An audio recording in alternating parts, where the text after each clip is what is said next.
Yo, what up, though? Holding it down, man. Y'all know it is on Jordan, formerly Shorty the Prince, and I got my Detroit family here with me. Bucko, we got HaHa Davis right here, man. I'm gonna let you introduce who along with you, bro. Oh yeah, we in the building, man. We out here in DC, man. We at DC Improv, and I got some of the funny niggas in the world with me. Okay. I got comedian Blackberry with me. I got Marcus Banks with me. I'm gonna let them talk for themselves, though. But yeah, some of the funny niggas in the world with me, though. Okay, so who we got? Blackberry. Blackberry on her left. Detroit on the gang. Funny.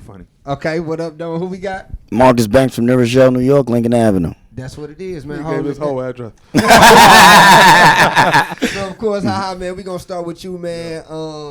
Man, you done took this to a whole nother level, bro. Yeah. Just even from when you first started doing videos, man, and now it's like millions on each one. You It's know what I'm saying? crazy, Every man. time you going up. I just want to ask you, like, how do you know when it's time to like reinvent? Because it seems like every few months or something, you'll add another element to your videos. Like, how do you know when it's time to reinvent yourself and bring something else to it? Like because I read my comments, so when you don't see it in the comments as much no more, then it's time. Like, for me, I run shit for like 3 or 4 months before I switch it up. Right. So it's like I run something and I beat it into their head and I'm like, all right, it's time to add another element to it. Yeah. But when I don't see it in the comments as much as I used to, I'm like, all right, it's time to switch it up. Yeah. So you really pay attention. So you really look at it's like analytical with it. Yeah, Like, for sure. Yeah. Okay. So I ain't never tried to like to be the look. I'm taking over his show. Like I ain't Yeah, never tried to be. this nigga have, man. For me, I ain't never tried to be like the funniest person on Instagram. I always just wanted to be a trendsetter. That's how I kept growing. Because people love this about me, so much different things about me that they love. That's how I got the 5.2 million. Yeah, and it's like when you even from the jump, like what was the phrase that it was like a motivating thing when you first started? It was what would you used to say? Big fella. Not big fella. It's like you not you can. It's something like it was like a motivational. Not believe, dog. It was something when you first came. When you first Was putting it your illusion? video. Nah, bro. It was like you had them on. You had it on the shirts and everything.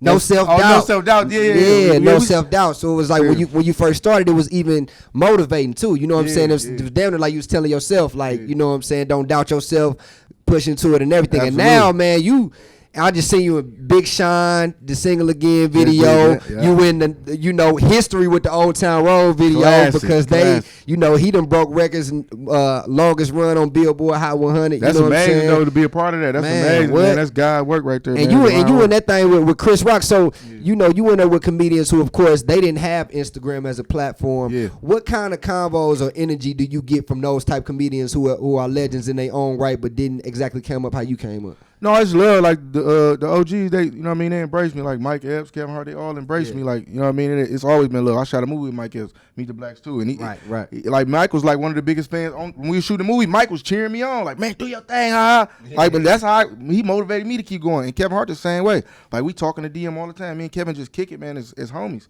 You know what I mean? So most of the OGs is love though. I mean, some cats out here who don't respect the way we came up because I understand the grind. Like some cats had to go be on stage for 10, 15, 20 years and they still ain't get to be at the level that I'm at. And I understand that because I did just come out of nowhere and blossom and get straight to the top and I ain't have to go through the comedy clubs and do the rooms like people do. But I respect the grind. Like it was a time I didn't even want to do stand-up, but comedian Blackberry was like, man, you got to do stand-up.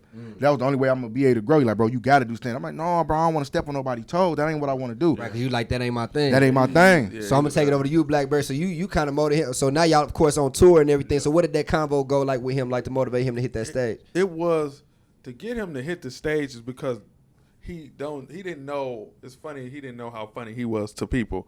So they wanted to see him live. He was the funny part about it, he became more famous than everything else caught up with him. Like his fame was here, and then everything else, the money and everything was like coming behind it. So he was more powerful. So people wanted to see him. I'm like, bro, you got to get on stage. DeMarcus Cousins booked him for a big ass, like 10,000 seater or whatever, 5,000 seater, and paying him tons of money. And he came back like, damn, I gotta try to take this serious because people expecting people expecting a certain level. So then what he did was, like I was telling him in the car, it just teach him comedic timing. So now he like a genius at this shit. Like timing is to teach you like right when you know when to say something funny. Like when he was like, "Oh look, I'm about to take over his show," and repeated himself, and we laughed, but we knew it was coming. But that's what timing do. And that's and you learned it from being on stage. Being on stage. So because I was gonna ask you that, how was that transition? Like your first time doing stand up, did it go as like? Hell no, man. You look, because it was like he was saying I was already famous, and they just threw me in front of 4,000 people. I did New Orleans like 3,000 people. It wasn't it. I ain't gonna lie. You could have heard a mouse drop a pin in that bitch. It was so quiet. I ain't gonna lie. What? You can hear what? You hear a mouse drop a pin. In that You know how low mouse is to the ground. But no, so after that, I'm like, man, I'm just gonna do traditional comedy clubs. I went back to the drum board and just did comedy clubs. Yeah, I still ain't did no theater since then. I think I might have did an 800 seater in St. Louis. Me, DC, I'm flying. Carlos Miller did that. It was a dope show though. But I just really been doing traditional comedy clubs ever since then. Just taking that slow ground on up instead of just jumping straight into it. Cause like I can go do 4,000-5,000 people every night, but that'll be the last time I do. I can go pick up that bag and then it'll be over. But I don't want that. And it's like when you got them intimate crowds, man, you connect more. Yeah, you know what I'm saying? And that leaves that open for if it's sold out, it's sold out. You got to catch the next. Exactly. You know what I'm saying? People got to hop on it quick. So of course that means you and Blackberry, y'all been cool for a minute then, right? Y'all linked in 5 years at this point. Okay. And so how did this link up happen over here? I met Marcus and we was in New York. We was out in New York. Yeah. My cousin introduced me to Envy. Envy was like, hey, I give you a date. All-Star weekend. He was like, hey, you want to do a show? I'm like, yeah, I'm here right now. I'm around the corner. Yeah. And then from there, he was like, hey, I'm going to just keep giving you dates. And then I'm like the long lost brother. You know so if he would have been terrible, like you would have told him? We always on the road, so people walk up all the time like, bro, I got that heat. Like, all right, whatever. But when we seen bro, we like, all right, he coming with it. He got a story. The nigga, he ain't just know anyway. Tell him your story. I've been doing this 8 years now. So it's like, being on HaHa tour is like it's one of them cool tours, but also like got a tour of my own called The Roomies with my two roommates, Vince Bryan and Leonard Oots. Then I opened up for Mike Epps, Gary Owens, things of that nature. So it's like when I got with HaHa, it was more my speed. Like when I'm with Mike, it's like I tell people follow me on Instagram. They be like, well, do you have Facebook? Because it's an older crowd. You know what I'm saying? So when I'm with HaHa, I can really get my reps up. I can really work out. It's like being in the gym all over, you know what I mean? Because it's that intimate crowd. When I'm with Mike, it's like a whole theater. It's like, damn, bro, I really got to go out here. And then I got to hear well, we ain't come to see you. We came to see Mike. It's like, well, damn, bro. You know what I mean? Yeah, but it's really like people don't understand that, as far as being a comedian, of course, a lot of laughs and stuff, but it's really a grind y'all out here on. You know what I'm saying? So, of course, you in D.C. Let them know where you at in D.C. while you here, man. D.C., we're at the D.C. Improv. If you're looking for tickets, sorry, the show sold out. But listen, y'all will hear about it. You know what I mean? All right, of course. That's our after party.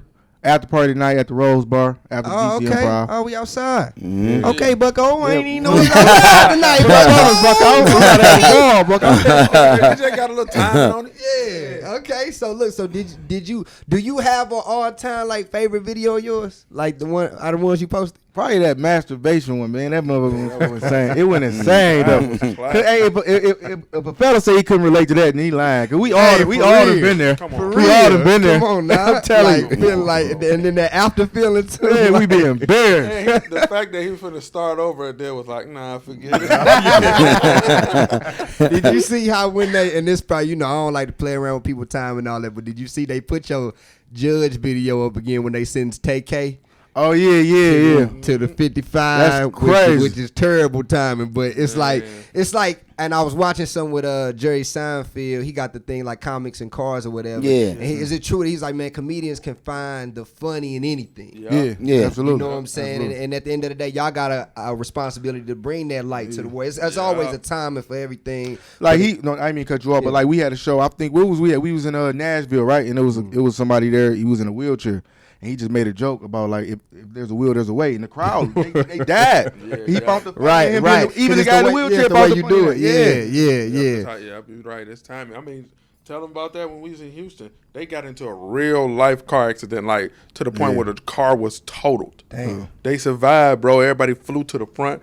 Back was messed up. He went on stage and was like, yeah, man, I almost canceled the show because I got into a car accident. They like, oh. He's like, but I looked over and was like, is that a white man in an F-150? He's like, I didn't even do that. I gotta do that. Yeah, so it was just like he found a joke even in that, and the crowd was still sad, and he still was able to bring them up. Because once you say something sad to the audience, they be like, well, we're going to stay sad. That's what it is, man. But we holding it down. HaHa Davis on the Morning Hustle. Of course, man, y'all let them know all your IGs so they can follow you already. You can find me at HaHa Davis on Instagram, HaHa Davis, Twitter, HaHa Davis, Facebook, HaHa the Comedian.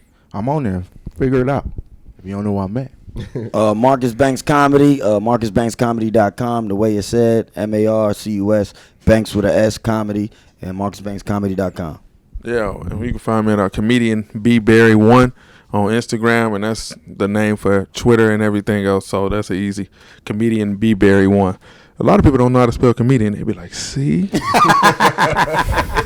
that B Berry, bro. B Berry. Know how many B's in there. Yeah, they be like B Berry. B Berry. Is it B? Like be a berry? Let them know your name is with an A and not an E. Yeah, Man. so comedian BBARRY. Right, dog. I was thinking like BlackBerry, like the phone. Yeah. A lot of people looking for an E in them, but they can't find it. That's what it is, man. We holding it down on our Jordan, the morning hustle. Shout out to my Detroit family. What up, dog? We in the building. Yeah.